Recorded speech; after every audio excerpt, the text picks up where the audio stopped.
বর্তমানে বাংলাদেশের রাজনৈতিক প্রেক্ষাপটে উচ্চকক্ষ একটি আলোচিত বিষয়, কিন্তু এটি করলে কি সুবিধা বা অসুবিধা, এর প্রয়োজনীয়তা কি, কিংবা বাংলাদেশের রাজনৈতিক বাস্তবতায় এটি কতটা কার্যকর। ন্যারেটিভ বিশ্লেষণের আজকের পর্বে এসব প্রশ্নের উত্তরই খোঁজার চেষ্টা করব। আপনাদের সাথে আছি আমি সৈয়দ নওশাদ। উচ্চকক্ষ গঠিত হলে এর কিছু ভালো দিক রয়েছে। বিভিন্ন ক্ষেত্রে দেশের বিশেষজ্ঞ ব্যক্তি যেমন অর্থনীতিবিদ, বুদ্ধিজীবী, বিভিন্ন পেশার মানুষের মেধাকে কাজে লাগানোর সুযোগ তৈরি হয়। সাধারণত এই ধরনের মানুষেরা সরাসরি নির্বাচনে আসতে চান না।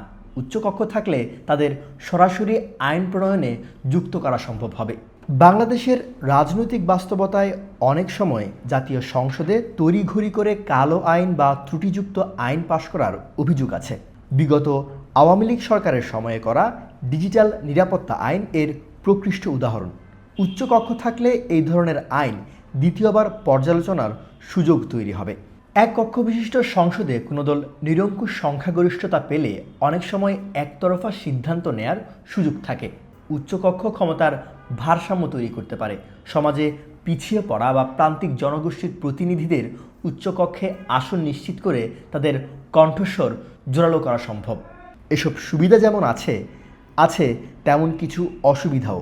বাংলাদেশের মতো উন্নয়নশীল দেশের জন্য একটি নতুন কক্ষের কয়েকশো সদস্যের বেতন ভাতা এবং অফিসিয়াল সুযোগ সুবিধা মেটানো বড় ধরনের আর্থিক বোঝা হয়ে দাঁড়াতে পারে। কিংবা জরুরি প্রয়োজনে দ্রুত কোনো আইন পাশ করতে হলে উচ্চকক্ষের অনুমোদন নিতে গিয়ে সময় ক্ষেপণ হতে পারে। তাছাড়া সমালোচকদের মতে বাংলাদেশে উচ্চকক্ষ গঠিত হলে হয়তো যোগ্য ব্যক্তিদের বদলে পরাজিত বা প্রবীণ রাজনৈতিক ব্যক্তিদের পুরস্কৃত করার জায়গা হিসেবে পরিণত হবে উচ্চকক্ষ। এমনটা হলে উচ্চকক্ষের কোনো মূল্যই থাকবে না।